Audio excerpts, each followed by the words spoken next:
Welcome to Health with Hashimoto's, a podcast for you if you are diagnosed with Hashimoto's, wondering if you might have thyroid problems, or you're at risk for this autoimmune issue because of genetics. Exhausted and overwhelmed, you long to feel like yourself again, but you don't know where to start. Welcome to the Exhausted Mom's Path to Whole Health. Hi, I'm Esther.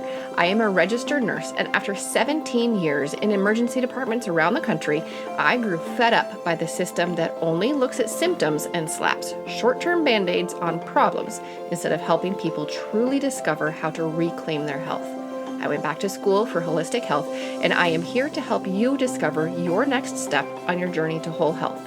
Whole health is made up of body, mind, spirit, diet, and environment. Changes can be made in any of these areas to help you create better health. Each episode of this podcast will provide simple and true tips so that you could take action immediately. Let's dive into today's topic. Everyone has their own tipping point in figuring out what is going on with me. Why am I not feeling how I used to feel 5 years ago, 10 years ago, whatever it is?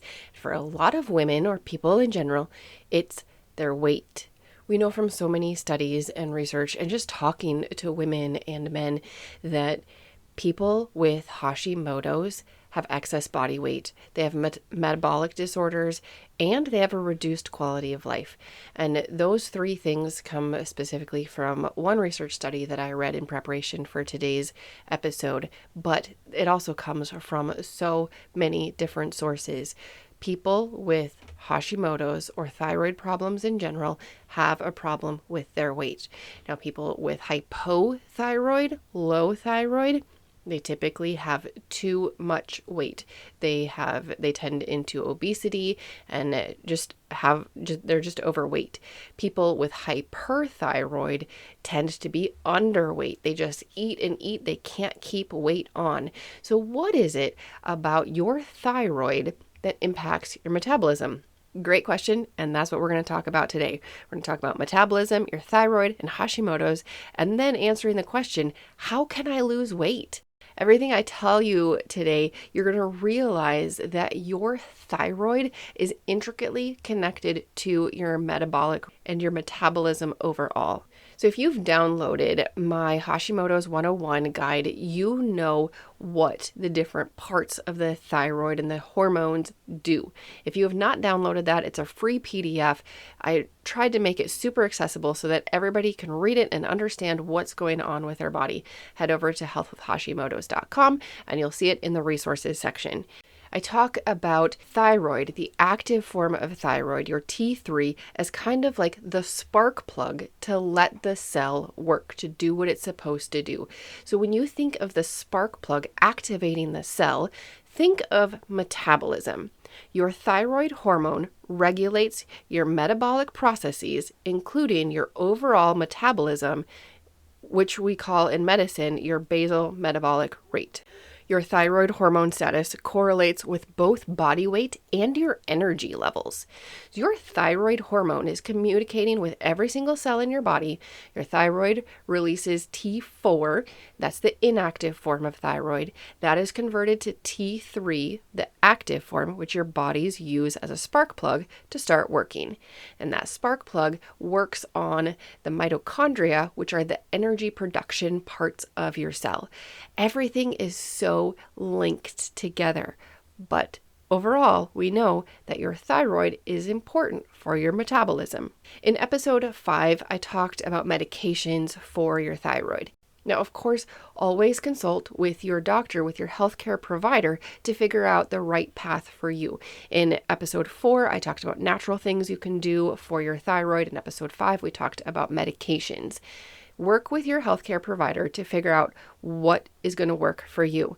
In episode 5, I also talked about the bad reputation that T3 supplementation has received, or T3 pharmaceutical medication. T3 was used off-label as a weight loss solution. So people were taking T3, the active form of thyroid, and they were losing weight. But these people did not have problems with their thyroid. They just wanted to lose weight. And I really want you to know that you can't just do one thing in a vacuum. You are a whole person. Everything is connected to everything: body, mind, spirit, diet, environment. And then within each of those things, like within your physical body, you can't do anything in a vacuum. You can't just take the active form of T3 and think that it's going to affect your weight and nothing else, because that's not how it works. So these people took T3, the active form of thyroid, and yes, they lost weight, but they had a lot of other problems that were caused by this, enough problems that T3 then got this reputation of being unsafe. It was unsafe because in how they used it. It was not unsafe because you don't need it. No, in fact, every single person needs T3. Your body naturally converts T4 to T3 on its own as you need it. T3 is a good thing, and T3 impacts your metabolism. If you go into your doctor or your healthcare practitioner and you ask to get your thyroid checked, they will check your TSH. TSH regulation also impacts your leptin levels. Now, if you've never heard of leptin, that's okay. Leptin is responsible for you feeling full, you feeling satiated. TSH also impacts your appetite regulation. So, yep, it's controlling your leptin levels, but it also impacts just your appetite overall. TSH also impacts your circadian rhythm. Now, your circadian rhythm is your sleep. When you get tired, when you fall asleep, how long you stay asleep, when you wake up, that's your circadian rhythm, right? The thing is, your circadian rhythm is also tied to your leptin levels. In addition to your leptin levels, like I said, that's the feeling full. Your circadian rhythm or your sleep is tied to your ghrelin levels, which is how hungry you get. So can you see how this kind of goes in a circle? Your TSH impacts your leptin. It also impacts your circadian rhythm. When your circadian rhythm is screwed up and you're not getting enough sleep, then that impacts your ghrelin and your leptin, how full you feel, how hungry you are. It's really important that we have everything working well in our bodies. But if it's not working well, then what? What can you do? Normalizing your T4 just by taking medication to get your T4 up, that does not necessarily lead to fat loss, even though people lose weight. But generally, that is shown as water weight, and they get hungrier because now their metabolism is going a little better, so they're eating more. And so typically in the studies that I read in preparation for this podcast episode, people had the same amount of fat. They just lost a little water weight. Now, T3 does help with fat loss, but the studies found that it was not significant fat loss. So just having medications on board is not going to help you lose weight. If your goal is to lose weight, and that is why you want the medications, I have bad news. That's not going to be a magic bullet. There is no magic bullet. You have to view yourself as a whole person. I am going to give you 5 tips for losing weight. Even if you have hypothyroid or Hashimoto's, don't worry, there are things you can do. But you can't just take something. You have to look at it from the whole person perspective. You have to look at the whole picture. You have to incorporate all parts of you. So one of the first things that people often want to try is just eating less.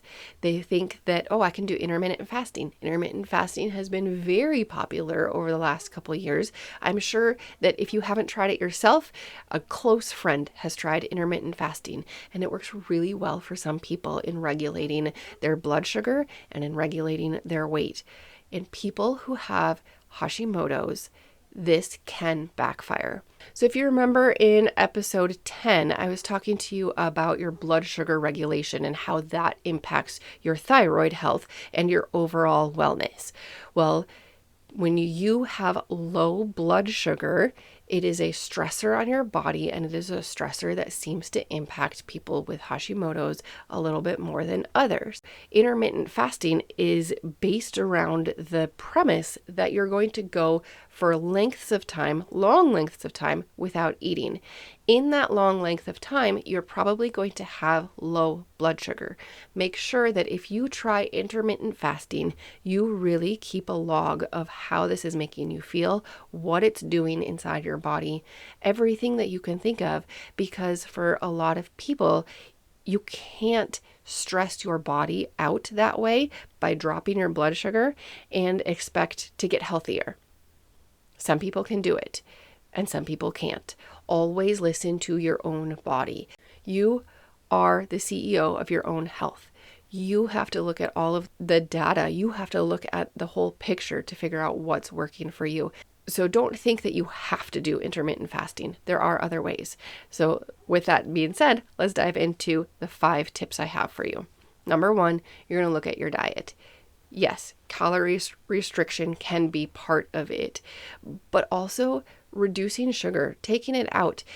I talked to you in one episode about the 4 foods you might want to avoid if you have thyroid problems or if you have an autoimmune disease. And sugar is a big one. Sugar increases your inflammation. It increases a lot of bad things in your body. You just don't need it. It's part of our culture. We like it. It's addicting. I understand that if you can reduce sugar, you're going to do better for losing weight and getting healthier overall. The other thing with your diet that you can do is increase your vegetable intake. Increase your greens. If you increase your greens, especially at the beginning of your meal, you're going to eat less other junk. Just because it puts you in that frame of mind, you're going to eat healthier. But also, eating your greens at the beginning of the meal helps your body process the rest of your food better. And increasing your greens at the beginning of the meal means that you're going to feel full sooner, so you're not going to eat as much. There's a lot of benefits for eating greens in general, and especially at the beginning of your meal. So tip number 1, look at your diet, reduce your sugar as much as possible, and increase your veggies. Number 2, stress. Stress is a huge topic on this podcast because it impacts every single part of you, especially your autoimmune status. Stress impacts your immune system. Stress impacts your digestive system. Stress impacts your nutrient absorption from your diet. Stress impacts everything. So go ahead right now, put one hand on your chest and one hand on your belly and take a deep breath. Which one went up? Was it your chest or was it your belly?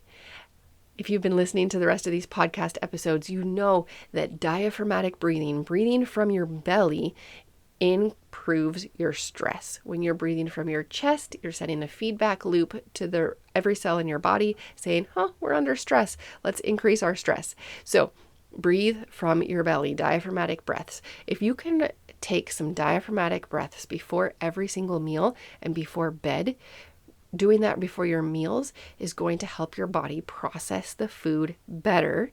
You're going to have better digestive process just from breathing. Really, it's crazy.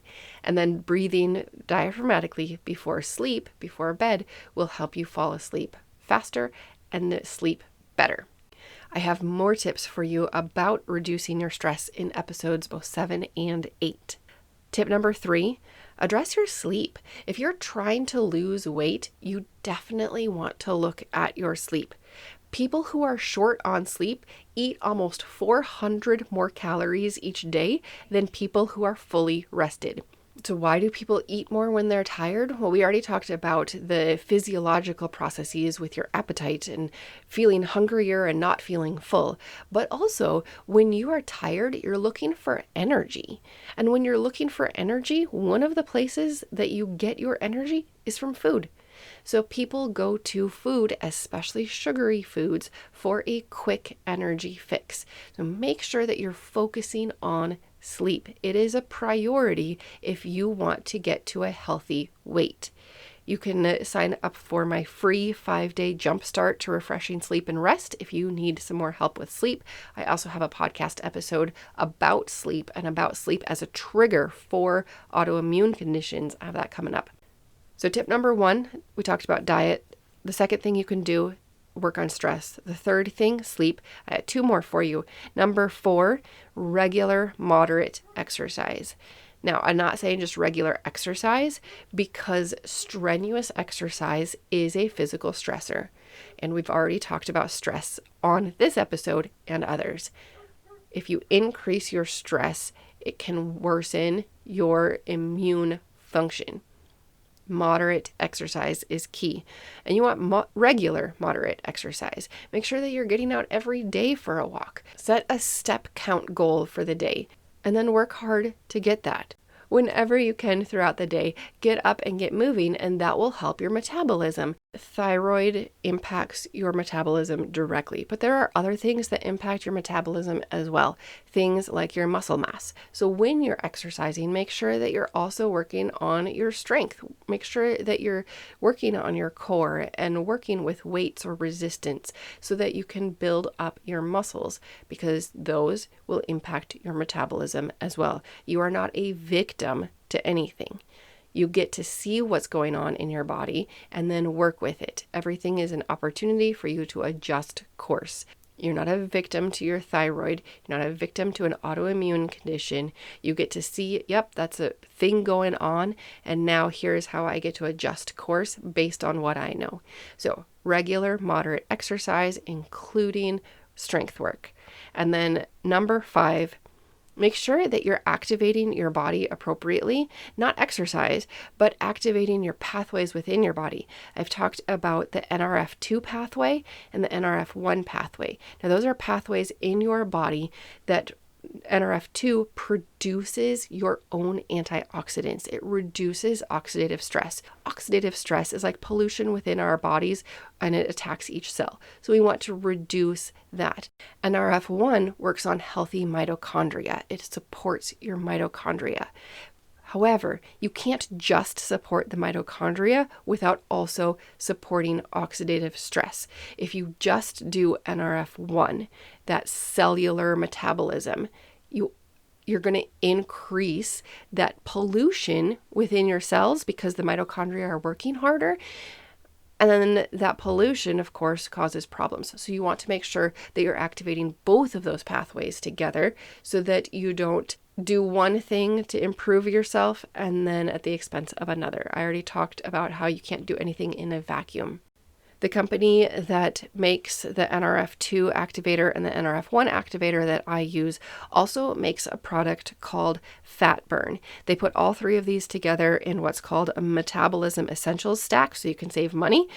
So the Fat Burn product helps you maintain healthy metabolism levels, and it also supports healthy blood glucose levels. So those are things that are crucial when you're looking at, your overall weight. And of course, your weight does not define your health.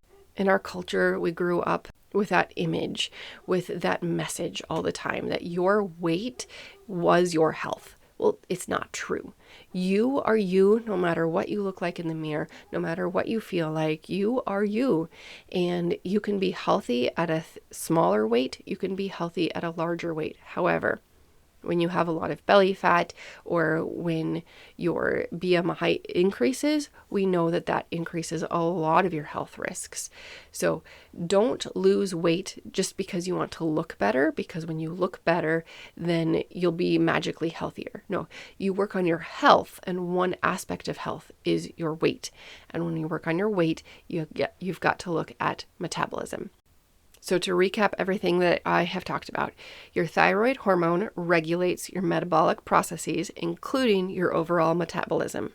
There are things that you can do to help yourself with that, including work on your diet, like decreasing sugar and increasing veggies, decreasing your stress levels, working on better sleep, including regular moderate exercise in your daily activities, and then also activating your own pathways so that you can increase the health of your mitochondria, which are the spark plugs to help your cells work better, and they run everything, including your metabolism.